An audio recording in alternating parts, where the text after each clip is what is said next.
I'm also a very strict parent. I'm not there to be your friend. I'm there to create some sort of infrastructure and keep them in line, especially my boys. I'm hard on them. My daughter, not so much because she's pretty smart and she doesn't need it, but the boys need it. And, I'm out here trying to raise men. I don't want any soft boys.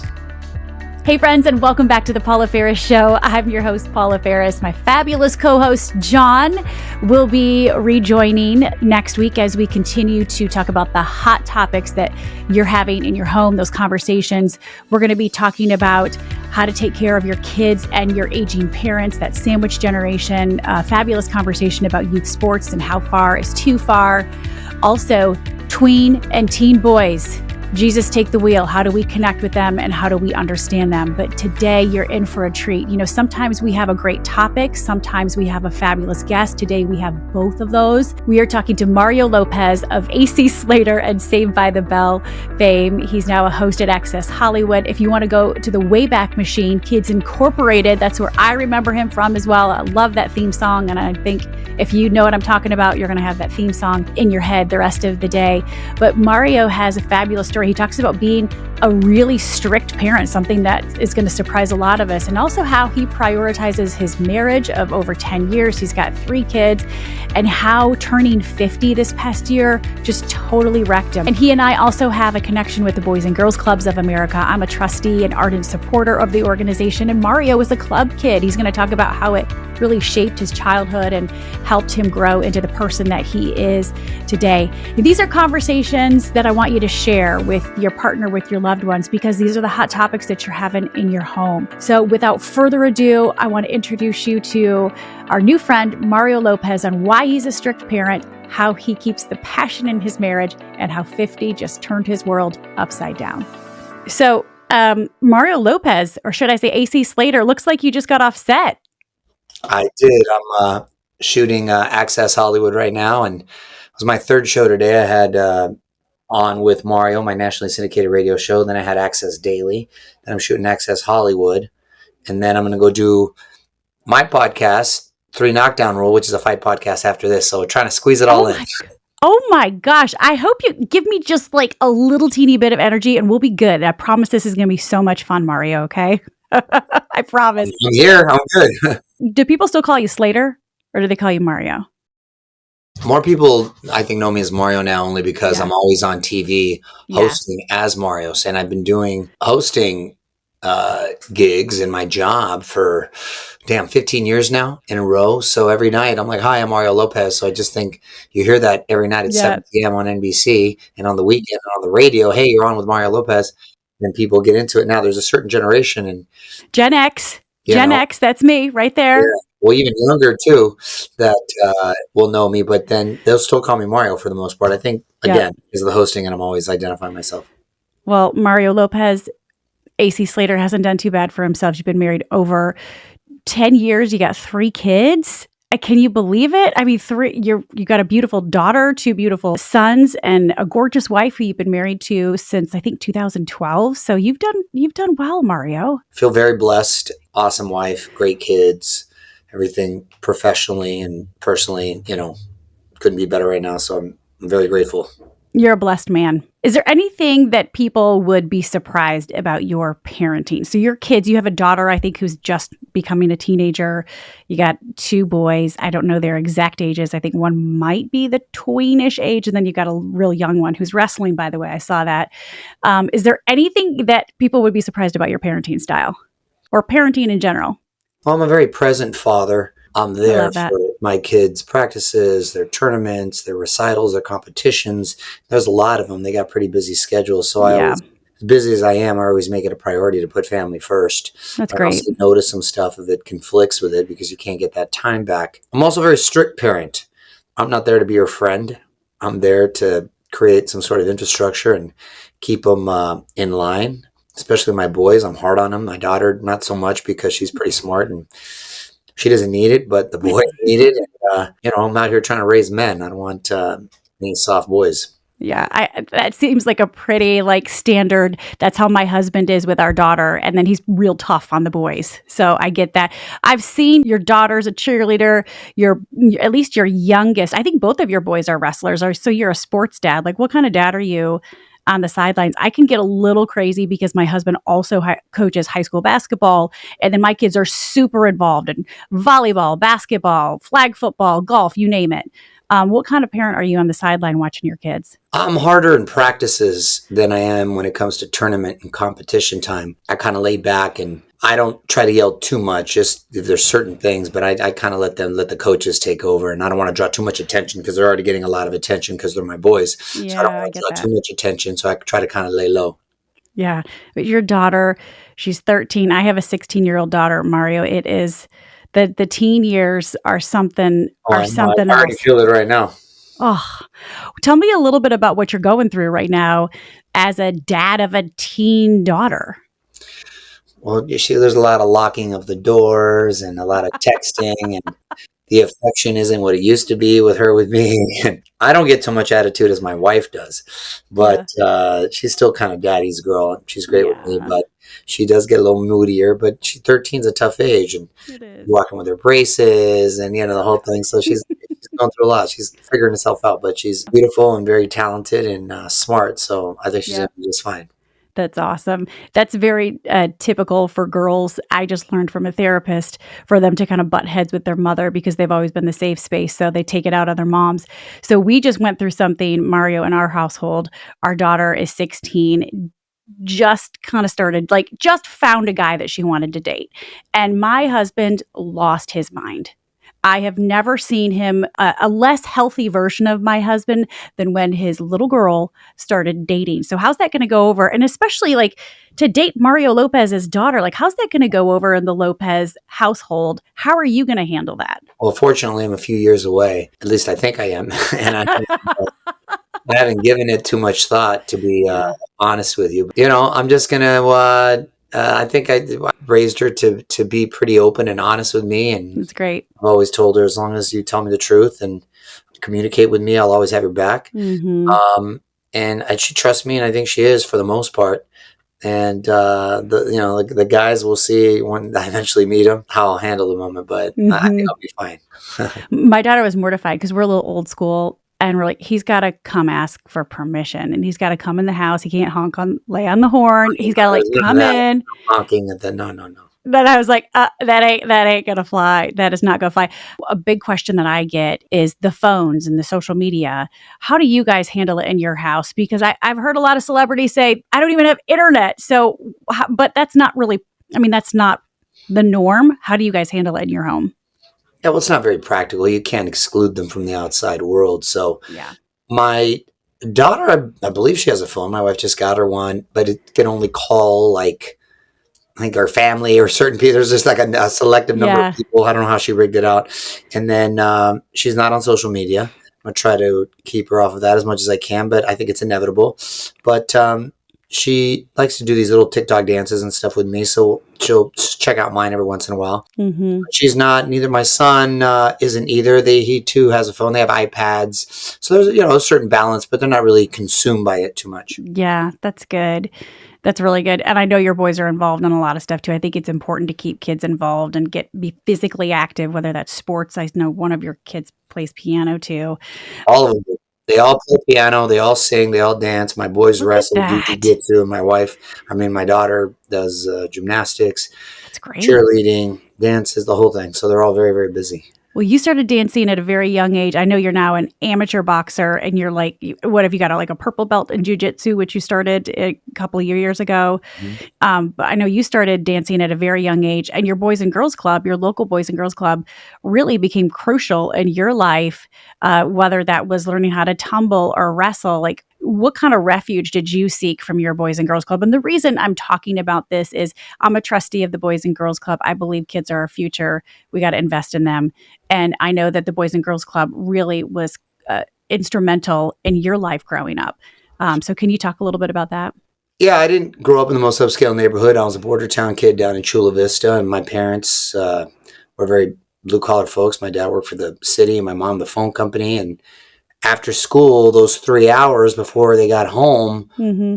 there was a lot of potential there to kind of get into some trouble. And obviously, they didn't want me hanging out in the streets, to have a different influence. And my grandparents, when I would be able to stay there, I did. But then most of the time, I'd be at the boys' club. It was a boys' club when I was a kid, not just a Boys and Girls Club. and the Chula Vista Boys Club. And through there, I found great mentors and friends and fell in love with wrestling. And I was there since I was like 5 to like 15 for a good 10 years. And I went every day, and it was the best, and it had a huge impact on my life. And I love what they're about, and they promote. And I always try to give back as much as I can. Yeah. How instrumental was that? One of the things that has moved me so well is I've heard from so many Boys and Girls Club alum or Boys Club alum like you that it truly did save their life. It was the safest place for a lot of these children. How crucial was it in your childhood? You said you attended your local club for what, 10 years? At least, maybe a little bit longer, but it was Mm-hmm. crucial because I was a real hyper kid, and there was a potential to Mm, kind of get into trouble if I didn't have a place to channel that energy. And so it allowed me to go there and have an outlet and to be in a safe space, much better than hanging out on the streets. So yeah. who knows? But I owe a lot to them, Mm-hmm. and I'm very appreciative of being a former member. You said that's where you kind of fell in love with wrestling. I know you did tumbling and karate, but wrestling is where that's the Boys and Girls Club. That's where everything kind of began. You started wrestling at the age of 7, and like you're a pretty prolific wrestler, Mario. You wrestled for your high school. I think at your peak, you finished your senior year 7th in the state of California. Hello? Yeah, I didn't even practice that year because I was working and I didn't practice, but I just kind of did that. I wrestled like 2 weight classes above what I should have been and didn't even Oh my practice. gosh. I still did pretty well. So, I've always kind of liked to mix it up and do a bunch of different things, but I like the attributes that wrestling provides: physical toughness, obviously, mental toughness, Yep. problem solving. You feel secure with yourself. You get a lot of confidence, independence. So that's what I want my boys to get out of it. Yeah, I love seeing the videos of them wrestling too, especially your little guy. So fun. Yeah, he's Uh, cute. we're not quite to the listener question, but I just want to ask this one because it ties in so wonderfully to the topic we're talking about. Paul wants to know, and that's Paul, not Paula. Paul wants to know, how close were you to wrestling for the University of Iowa? Is that true?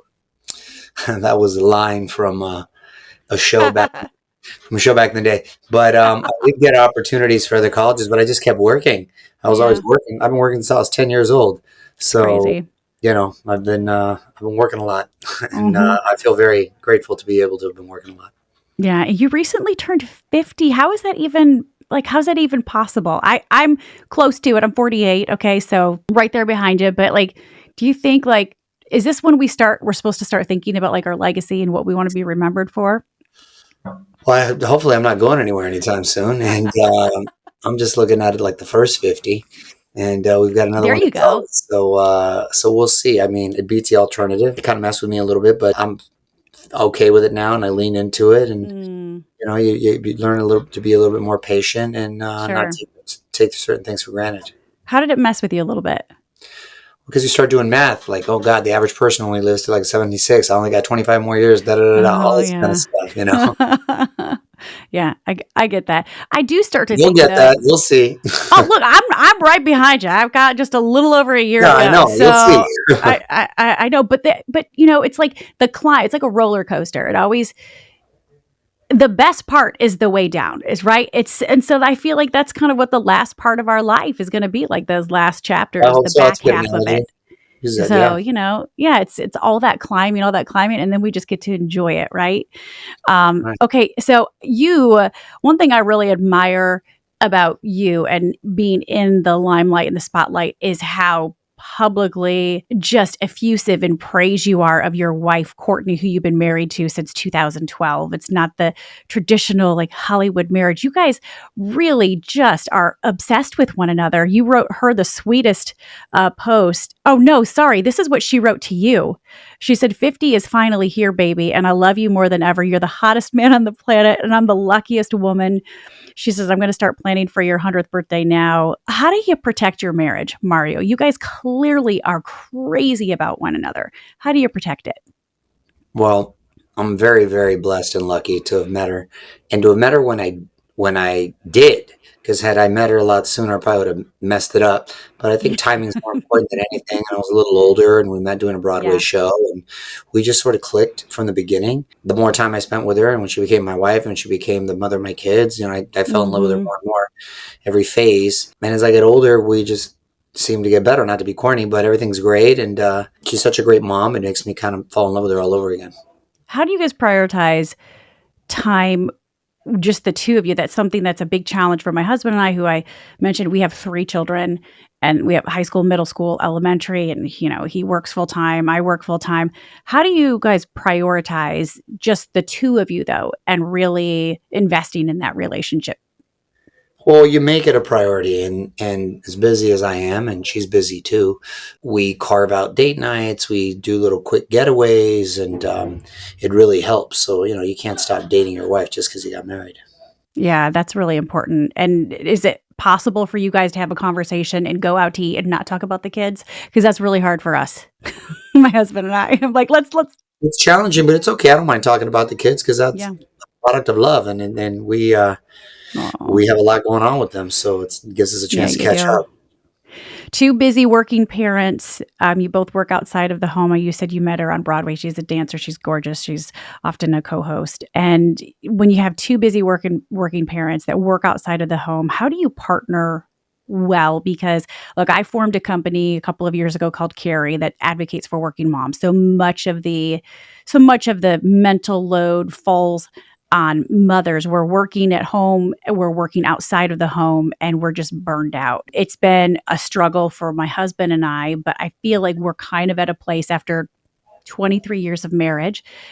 We're in a really good place where we're really great partners. It's not just up to me to do the laundry and to cook. Like, we partner really, really well together. Is that something that you guys have been able to figure out? Are you still working it out?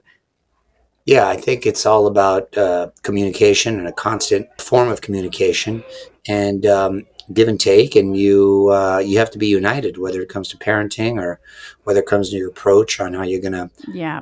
still proceed in the relationship. So we try to navigate that well. And my wife's very smart. She's very patient with me. So yeah, I'm really lucky.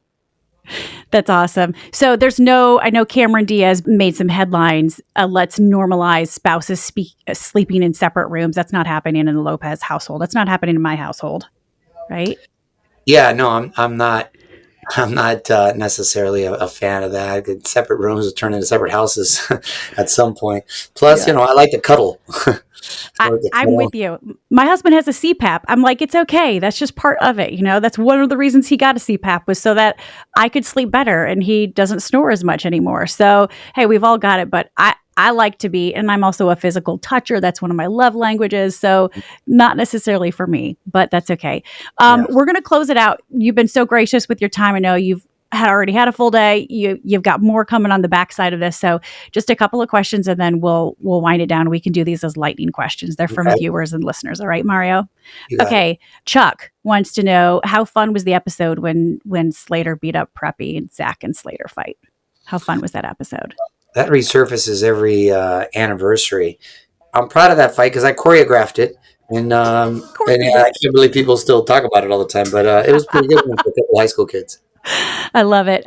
Katie wants to know, what's the most life-giving thing that you do that makes you feel most yourself? Life giving. Life-giving thing that you do that makes you feel most yourself or makes you come alive. I mean, I like taking care of people, whether that's my friends, hooking them up with jobs, or introducing them to people that they eventually have a relationship with, or even I just bought my crew lunch right here, and I like Yeah, taking care of people. I do a game show that's coming out called Blank Slate on GSN, and giving away people money is the best gig in the world. So I like that's to awesome. make sure everybody has a good time. Is there something you personally do for yourself? I know you love jujitsu. Like, how life-giving has that become for you? You were like beaten up a couple of weeks ago, it looked like. I was jujitsu, but I've got bumped and bruised on both, and yeah, it's very therapeutic for me. All of them. I need an outlet. I feel like every guy in their 40s and 50s is doing jujitsu right now. I don't know what it is about it, Mm. but there's something that's got a magnetic pull. So, Tara and Tracy, they want to know your favorite AC Slater episode. I mean, there's so many. Do you have one I don't know if I have a favorite. I or a just anything I scene? got to get out of the classroom was my favorite. When we were in Hawaii, when we were in Vegas, when we were in Palm Springs, those are always my favorite. Would you let your daughter date AC Slater? Like, is he the kind of guy you want your daughter to date, or eventually? The character, yeah, Yeah. he's a nice guy. Sure. There you go. Tim, and this is the last question. Do you keep in touch with your castmates from Kids Incorporated? And this is speaking my language because I can't get the theme song out of my head, the Kids Incorporated theme song. That was a lot of fun. One of the toughest gigs I've ever had, even as a kid. I see Stacy Ferguson, who's Fergie. Yep. And keep in touch with Rasan Patterson. We're always on IG. Probably those two. I don't see too many of the others that much, but those two I do. Why was it such a tough gig? So I was doing 3 dances a week, and I had to learn how to play drums for a bunch of. It was just a lot. We were doing 3 episodes a week. That's awesome. Mario, this has just been awesome. Thanks for coming and talking about it. And just want to say you're a great dad. I appreciate dads like you that are really out there, hands-on. And thanks for talking about it. You got it. Nice talking to you. Appreciate it. Mario, as you heard, is a really busy guy, and so grateful that he was able to take some time out of his day to really encourage our audience. And by the way, my kids' book, Who Do You Want to Be When You Grow Up? All of my proceeds are going to the Boys and Girls Clubs of America in perpetuity. So if you want to support the book, you're supporting the Boys and Girls Club and people like Mario Lopez, who are a club kid. So thank you for your support. And also, if you have a chance to rate or review this show, that would mean the world. Keep these conversations going if you can share it with somebody. And if you want to keep tabs on everything that's happening and be eligible for fun giveaways and have access to really encouraging content, sign up for my personal newsletter. It goes out every 2 weeks at paulafarisofficial.com. So next week, John's back. We'll be talking about whether or not we are going to change the name of the show to the Paula and John Show. Not happening. But you know, I gotta throw John a bone. He really is fighting for this name change. And so I've got to give him something, right? But John is going to be back. We're going to be talking about youth sports. And there's a little bit of tension in our relationship, our marriage about this, because we don't necessarily see eye to eye. So how far is too far when it comes to youth sports, the importance of youth sports and having your kids involved? But like, where do you draw the line? It's going to be a really great conversation. You're going to hear John and I, we're not totally aligned on it and how we're going to work through it. So that's next week as we talk about it on the show. And we'll see you then as we keep talking about it. See you guys. I know you guys thought you were done with me, but not quite yet. I have one more thing to tell you about. If you're watching on YouTube or you're listening on your favorite podcast platform, don't forget to subscribe to the show. I don't want you to miss a single beat or a single conversation. And remember, my DMs are always open. Tell me what you want to talk about.